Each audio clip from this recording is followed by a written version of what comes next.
Hey y'all, it's your girl Mac. Welcome to my podcast, welcome to my show. This is Mac Talks Music and Reviews. I do reviews of Love After Lockup, 90 Day Fiance, not the current season because I do not like it, but when there's another season that I actually enjoy, I will review it. I'm going to be doing reviews of music related shows as well. I'm going to get into BET Presents, the Encore, and also I'm going to watch the new documentary on Mary J. Blige's My Life album that's on Amazon. So yeah, I'm doing a review right now of Love After Lockup Season 3, Episode 36. Obviously that doesn't make sense. It should be Season 4, but this is what the producers want to do. So let's get into it. I'm going to talk about Brittany and Ray first. They are the least interesting right now. I think they will get more interesting once Ray shows up. But right now they're just kind of okay. So Brittany goes to her parents' house for her dad's birthday party, and she is telling them that she is in a relationship with Ray, this guy in prison, and they, of course, look disappointed and surprised. I don't know if surprised, because obviously they're not surprised. They already knew about this because they agreed to be on the show, right? The cameras are there, so they know what this is about. But even though they probably already knew, I don't think it changes that they genuinely are disappointed and don't want her to be in this with this guy. And they also are bringing up that they don't understand why she continues to choose men like this. Now, no one gives any descriptions about the ex-boyfriend. She said that he was abusive, but we don't know if he was in prison. We don't know who he was. So, her mom doesn't want to meet him because she's like, she wants him to meet her family, but the mom doesn't want to meet him because she says he doesn't bring anything to the table. Until he has something to bring to the table, I don't want to meet him. When he gets himself together, I'll meet him. And I think that's reasonable, What are they supposed to talk about? He doesn't have a job. He has nothing going on. Like, what is the conversation going to be? She hasn't spent any time with this guy to prison yet, so I'm not sure what she thought it was going to be like, him meeting her family. So, Brittany, I don't know. I don't fully understand why she's dealing with this guy. She said something to them like, you can't help how you feel. And I think that's interesting because it's like, I hear sometimes people say that, or they say you can't help who you fall in love with. And it's hard for me to understand that or believe that because, like, you can help who you go on dates with. You can help who you spend time with. You can help who you, sleep with, who you put energy into. So, like, it's kind of not true that you can't help who you love because you do choose who to spend time with and open yourself up to emotionally, physically, and spiritually. So, I don't really buy that. So, next, that's all I have for Brittany and Ray. She didn't have a huge scene. So now next, let's go on to the next couple. I'm going to talk about Stan and Lisa. So we see Stan, he's chilling in his house. He's in a robe and he's making himself a cute little charcuterie board. Is that how you pronounce it? I'm not sure if I pronounced it right, but y'all know what I'm talking about. The little trays with your cheese and your meats and your crackers and your fruit. It was cute. And he talks about how losing his wife was really hard for him, and he doesn't like to be alone, and that's understandable. I get that. People get lonely, but I don't know if he's going about it in the best way. And not simply because he's looking for somebody younger than him. Obviously there's plenty of older men who do that, but I'll get a little later into why I think this is that he's making a mistake here. But he mentions that he has kids. Well, Lisa calls him, and they kind of talk about sex a little bit, and It just made me think about how, baby, I couldn't do this. Listen, this guy, like, these girls that can be with these really older dudes who aren't attractive, God bless y'all. But anyway, so she asks him if she's going to get to meet his kids, and he pretty much says no because his kids don't want to meet her. He says that his kids don't like any of the women he's dated, and they wouldn't like any of them no matter what age they are. And I actually don't believe him, because I think that the reason why his daughters have probably not liked any of the much younger than him, and it's probably been obvious they're just with him for his money, which he's fine with, but his kids probably aren't. So I think that if he met a woman closer to his age or his age, I think they'd probably be okay with that. So who was more sincere.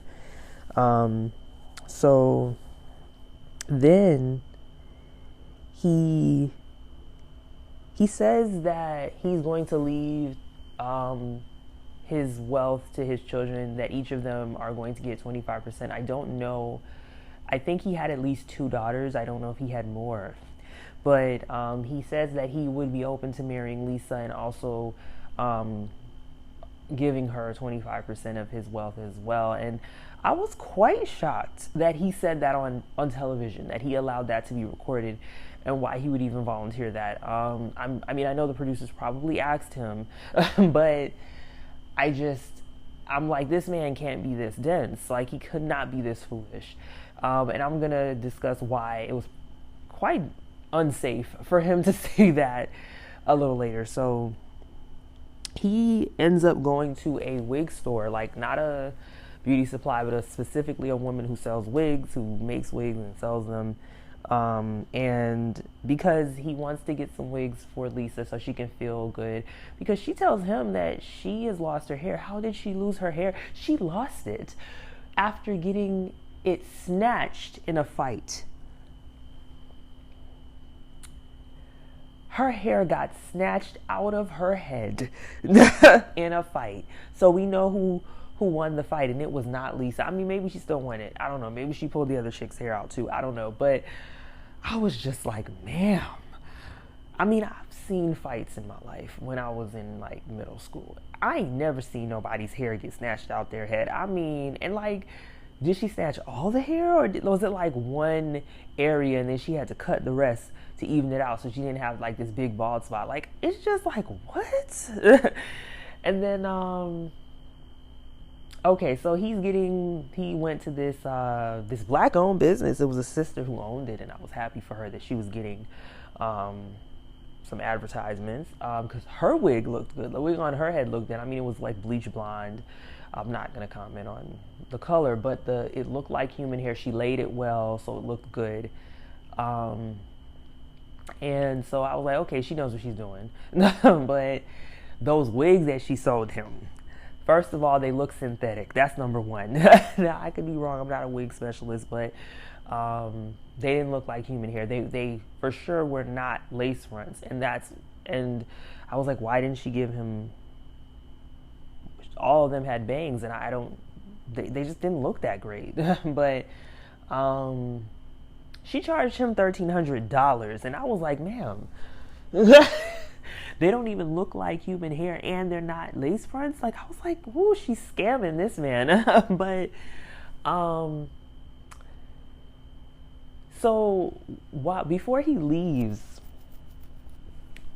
he gets a call from Lisa, or while he's leaving in the store, wig store, and she says she's ranting and raving because apparently her brother's been arrested. Arrested for what, you ask? Arrested for getting into a high-speed chase with police. I don't know what he did that they were chasing him. I don't remember what she said.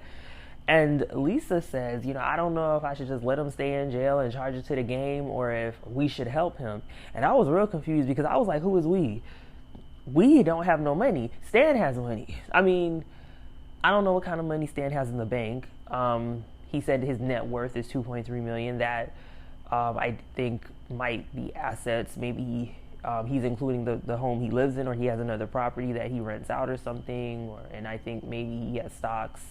That could be what his worth is, which that's wealth. That's something. But he may not have money in the bank, like literal cash. I don't know. But Whether he does or not, like, it's his money. Like, it's not yours regardless. So I just was like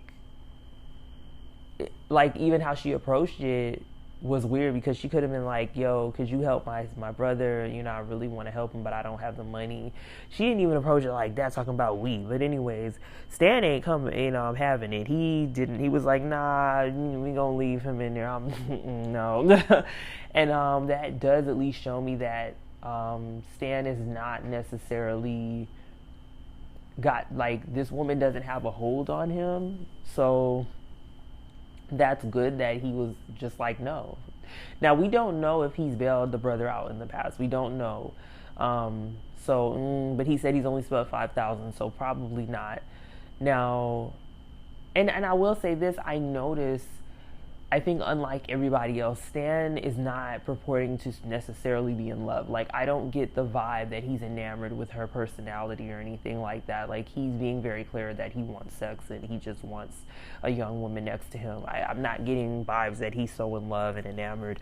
Although he did lie to her and say, when she was telling him that, you know, she lost her hair and she feels like she looks like a boy, he was like, you know, I don't care about that. I love you for your personality. I'm like, why is he sitting up here lying to her and everybody watching? Like, boy, stop. You just sat up here and talked about how you date younger women because you feel the sex is better. You are not in love. Never mind. So listen, so then this is the part that got me. Stan starts telling us about Lisa and her family, and she comes from a family of criminals. Her father was a murderer. Okay, and her brothers have all been in and out of prison as well.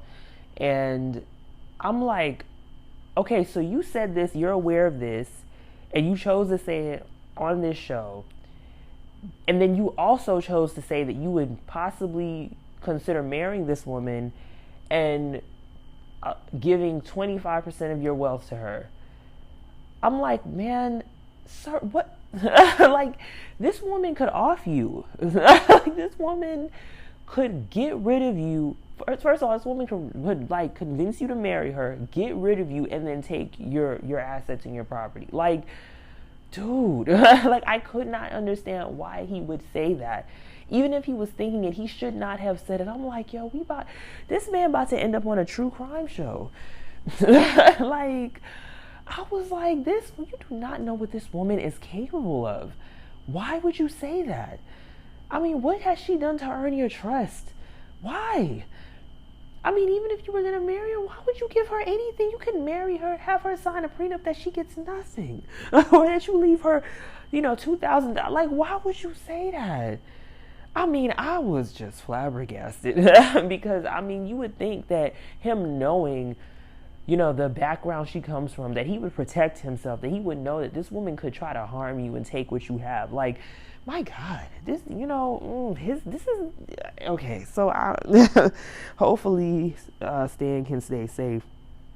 And the other thing I just wanted to say is that, when she was trying to convince him to give her the money to bail her brother out, she was like, it's just money, easy come, easy go. And I was like, that's something that somebody who's never worked for money in their lives would say. You could tell this woman ain't never worked a real job, ain't never actually earned money, and really doesn't understand how money works. Now, money doesn't have to be hard to come by if you ever start investing regularly or starting a business, but like, people who have worked for their money or who have set up passive income and things, they never say that. Like, nobody who's had to work for money or set up systems for money to work for them would ever say easy come, easy go. So you could tell just by her saying that she's never really had to earn money and work for it, or, develop skills and set up, ways to make money work for her. Anyway, so I really was just like, wow. So next, I'm going to talk about Deontay and Nicole. So Deontay went to pick up Nicole with 2 L's, I forgot to say. Nicole with 2 L's. And he's excited. He's getting ready. Now, I'm going to say this, and I'm not going to harp on it, but I want to say it because I notice in some reviews people aren't acknowledging it. Deontay, although he is clearly something ain't right mentally, he has a nice body, and I'm not gonna feel shamed about saying it. The dude had a 6-pack. I mean, he has a nice body. It's a shame that he's. But anyways, so, anyways, he goes to pick her up, and he's nervous, and so when she comes up, he's saying, bring that A here, and, she comes up to him, she hugs him, she's smiling, whatever, and, he's just really excited, and I must say, I will say, as excited as he was, I would like, if I'm seeing my man, and if I'm not in a relationship, but when I'm in a relationship, I want my man to be that excited to see me, I would like him to be that excited to see me. I will at least say that. But then so he gives her the money, which I don't know if that's $1,000. They were all 20, so it could have been several hundred or a couple hundred. Which I thought it was Monopoly money, but I guess it's real. And Monopoly money, I'm joking. But yeah, and then they drink some alcohol in front of the prison, and he's hugging her from the back, and he's being real aggressive. He's doing a bit much, and he's touching her a lot, and then he's getting aroused, and he's verbally saying, I think Deontay. People have been saying online they think something's up with him, and I don't know for sure what's wrong with him, but I think it's possible that he might have high functioning autism. And I'm not an expert in autism. I'm not a doctor or anything. I only learned a little bit about autism in school, but I think that the little I learned is that autism is a condition where the part of the brain that regulates understanding social behavior, inhibitions, how to behave, that part of the brain is underdeveloped. But autism is a spectrum, so you have people that have differing levels of it. And I think that, we see that Deontay can work a job, he has a skill set, blase, he's been in the military, so, but it seems that he doesn't have inhibition socially. He says things that, somebody might think, but they're not necessarily going to say. And he doesn't seem to realize that they're things that he shouldn't be saying. And so that's why I wonder if maybe he has autism. Like when he said, the torso, like saying the holes used to be smaller, and how he didn't seem to realize how that sounded. And then throwing the torso in the dishwasher in front of a camera crew, and knowing millions of people were watching, and just not seeing what was wrong with that, and then, or having any shame about it. Like, even if he's done that, if he does that on a regular basis, like, not having the inhibition of, I don't think I want people to know about this, right? So to just, and then saying, bring that A here to her, and then getting aroused in front of a camera crew. Again, we know a camera crew is not just a cameraman. It's a cameraman, it's a sound person, it's a lighting person, it's PAs. There's at least 5, 3, 4, 5 people standing there. And and then saying what he said, just not realizing how any of these things sound. It's like, and even the fact of him not comprehending that people take advantage of people for their own benefit and can lie and deceive. The fact that he doesn't realize that or seem to understand that.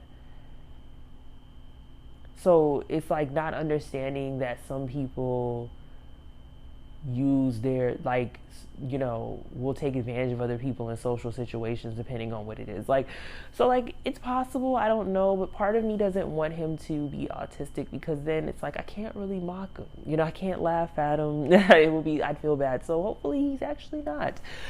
So anyways, that was his scene with her. And then well, no, we're not finished. So Nicole talks about, she tells us a little about herself, and she says that she always was a good kid. She never really got into trouble. And then when she turned 16 or 17, she got turned out by a bad boy that she met in high school. I'm going to say she got turned out because that's what it sounds like.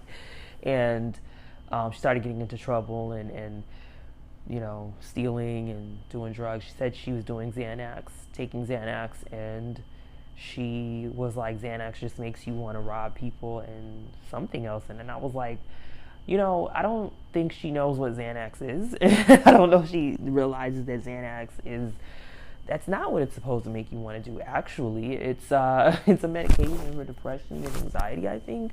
So I don't know if sometimes these people that abuse prescription drugs or abuse over-the-counter drugs are not aware of what the original intent of the drug is. Like, they don't realize that these drugs are actually not for to get high off of. They're actually were created for people who have certain conditions. So I was like, but anyways, so then we see a picture of her, and it kind of confirms why I thought she was lying when she told Deontay that she's never been with a black guy, because in the picture there are two black guys. Like, their faces are blanked out, but you can see their skin tone. And I mean, listen, that doesn't mean she was with those black guys, but I don't know. I just you know, I think she could read Deontay for who he is, and she said that because she could tell that's something he wanted to hear. So, but I don't know if that is true. So yeah, and then she says that she loves him, but she doesn't know about sex because she just got out of prison. And I was like, what are you talking about? Yeah, you just got out of prison. Like, you haven't been with a man in 4 years. So that just tells you she doesn't want to smash him. And I get it. Anyways. So yeah. On to the next couple. I'm going to talk next about Rachel and Doug. Wait, should I talk about Rachel and Doug or talk about Courtney and Josh? Let me talk about Courtney and Josh, actually, because not much happened with them. So they finally meet. This chick is in the pickle soup. I guess she wanted to surprise him, but then she didn't even end up getting up. So he goes and finds her, and she's laying on the ground, and he like kisses her on the ground. I'm like, girl, get up! What the? Like, and then like he asks her, why are you wearing the pickle suit? Like, she said it was this inside joke, and he didn't even know why she was in it. So, but I will say they embrace each other, and you could see that they really like each other. And I was like, wow, this is one of the most sincere, heartfelt meetings that we've seen on this show. Like, I'm sure there's been another one. And what I mean mutually, like, I'm trying to think of another couple. Oh, okay, Marcelino and Brittany. But they like were just like laughing and embracing each other. But this one was like, you know, I was like, oh, it was actually nice to see. So then, you know, you could just see he was happy, and they were flirting and everything, and they're in the car. And big ups to her friend, because I don't know if I could do that for a friend. I don't know. But she's a good friend. So Audra, I think her name was. And so they go and get some food, and he's like, this is the best burger I've ever had in my life. And I'm like, sir. Like, you know, you've been in prison since you were 18. He's just really hungry. He hasn't had good food in years. And I mean, this was like fast food, so it's not like it's good food. But anyways, it's better than what he's been eating. And so they get back to her house, and she's showing him around, and her place didn't look that nice. I mean, it wasn't messy or disgusting or anything. It was just kind of basic. And I think I was a little surprised because I was like, I mean, she said on the first episode that she just really wants to be a wife. That's the biggest thing she's wanted to be in her life. And then I'm like, well, I mean, you know, different women fulfill that role differently. But, you know, she went to see him and she wasn't dressed cute. She brings him home and she doesn't have a meal cooked.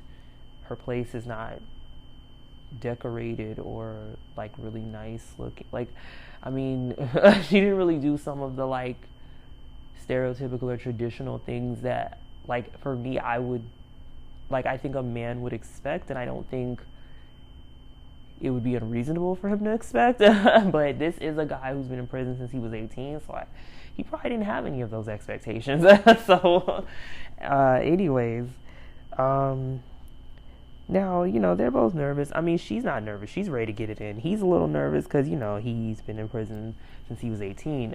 He hasn't been with a woman. I mean, I don't know. Part of me, and no one really said this in reviews, but I was like, well, has he? And I say that because he was messing with her.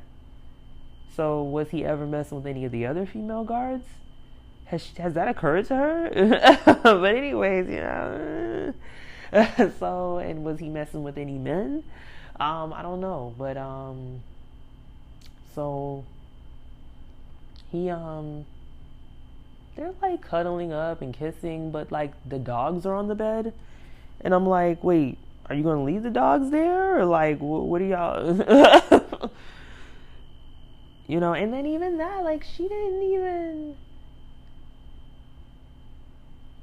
Anyways, like, I mean, I know she gave up her job. I'm just going off of how she said she wanted to be a wife, and it's just like she didn't really do any of the things that I think like some men would expect. But anyways, I'm not judging her. I'm just going off of what she said about wanting to be a wife. If she hadn't said that, I wouldn't be saying this. So anyways, I was a little surprised that they were about to get it in with dogs on the bed. They had to have kicked the dogs off the bed. Like, they had to have. But anyways, so that's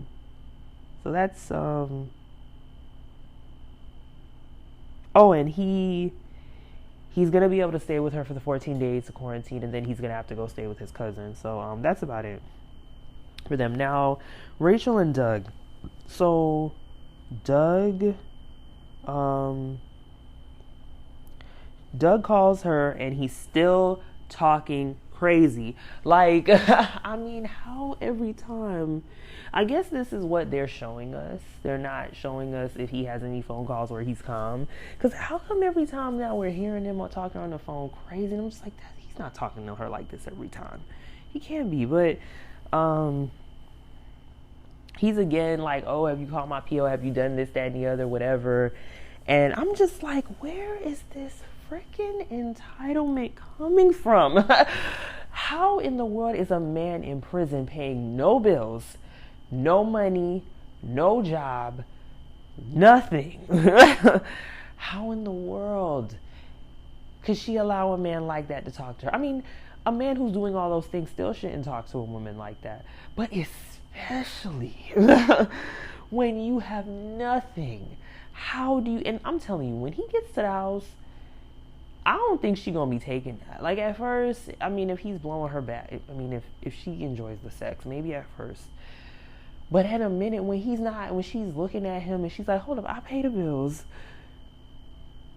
I'm the one with the money. I buy the groceries. I get somebody to cut the lawn. How the hell, who you talking to? Like, I feel like when he gets there and she really is like, hold up, she's gonna start like getting some bass in her voice and talking with her chest and be like, who you talking to? Because I know you're not talking to me, because you can leave. You know?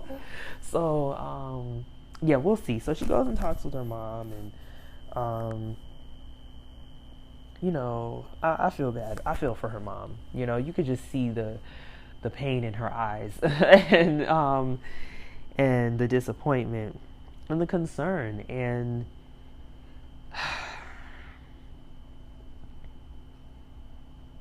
her mom asked her how much money she spent on Doug, and she says maybe 40K? 20, 30, or 40K, I think she said. And she said that that's food, hotels, gas, phone calls. I don't believe any of these people when they give these 5-figure numbers. I mean, I do think they probably spent some money, but I don't know that it's gone over 5,000 really. I think Stan is the only one telling the actual truth about the number. He probably has spent $5,000 on her, but that's probably as much as all these other people have spent. They probably all spent a couple thousand. I never believed any of them. I don't believe Lizzie. Lizzie did not get $90,000 from him. I didn't believe that. When Megan said that she spent $12,000 with Michael, I didn't believe that either. So I think they have, but I don't think the numbers are that high. So then her mom brings up her previous situation. So apparently Rachel was married before to another convict who was also a heroin addict, and they show a picture of their wedding and them in their wedding clothes, and I was like, wow. And also a big man. The guy was also really tall. I mean, obviously everybody's taller than this chick, but right? But she definitely likes tall men. You know, like, it's one thing if she was with a guy who was 5'7". The height difference wouldn't be that big. But she clearly gets with 6 feet plus men. Like, that guy was 6 foot at least. And he was big. Like, he was not skinny. He was a thick, fluffy guy. So she likes big men. But whether they're big, tall, or big by length or width or both. And he was a heroin addict, and that was, really bad for her. And that, the mom doesn't want to be getting phone calls from her again with that. So she says that, he went back to prison and she was on these websites looking for somebody just to be friends with. And I was like, oh, so you think we're dumb? Girl, stop. We are not stupid. Nobody is going on a prison dating site looking for friends. Stop it. So, because, what? Like, I don't know who she thought was going to believe that BS. But, yeah. And side note, her and her mom are twins. Exact same face, everything. Like, I mean, she pretty much can look at her and see what she's gonna look like when she's her age. And her mom looked good. She doesn't look terrible. She looks good. So anyways, she also tells her mom that she didn't tell her mom. She told the producers in the confessional that he told her that prior to her, that he talked to other women for money, but that's not all it is with her. And she was like, oh, he could scam anyone. He could get money from literally anyone. So because he's getting it from me, he's not scamming it. I was like, I didn't understand what she was saying, like, genuinely, because I was like, yeah, you're just the one that bit. You're the one that stuck it out. Like, I mean, there's probably other chicks that just didn't stick around with it and didn't stick with him.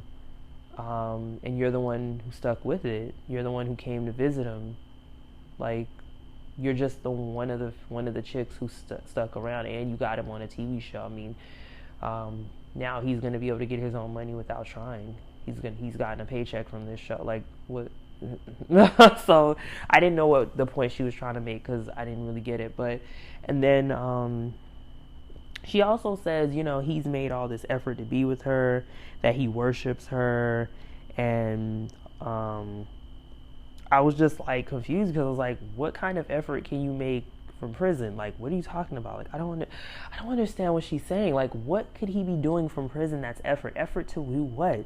And then she said worshiping you, and I'm like, how is he worshiping you when he talks to you like that? Like, I don't understand. So I don't know, part of me, I thought that this was just about sex with her, because that's what she explained it to be, but something else is going on with her now that we know that about her ex-husband. Something's up with Rachel. I don't know what it is, but something's up with her. There's a reason why she's dealing with these types of men, and I can't tell what it is. So yeah, that is my review of Love After Lockup. Again, season 3, episode 36 should be season 4, episode 2. This is what they want to do. This season is going well so far. We still have another couple that we haven't been introduced to. I really hope they're not another Angela and Tony, because we see the lady at what looks like, again, a Greyhound bus station or something. So I really hope that the same thing doesn't happen and the guy doesn't show up. And it's like, why are you showing it to these people? The guy didn't show, we don't need to see him. But they haven't introduced us to her yet. So yeah, we'll see. Hopefully we get to see her next week and see the guy. And yeah, it's going pretty well right now. I'm liking the season. So thank you for listening. If you're listening on YouTube, like, comment, and subscribe. And if you are listening on any of the podcast directories, rate the podcast if you enjoy it, and please come back. So yeah, thanks again for listening. Bye.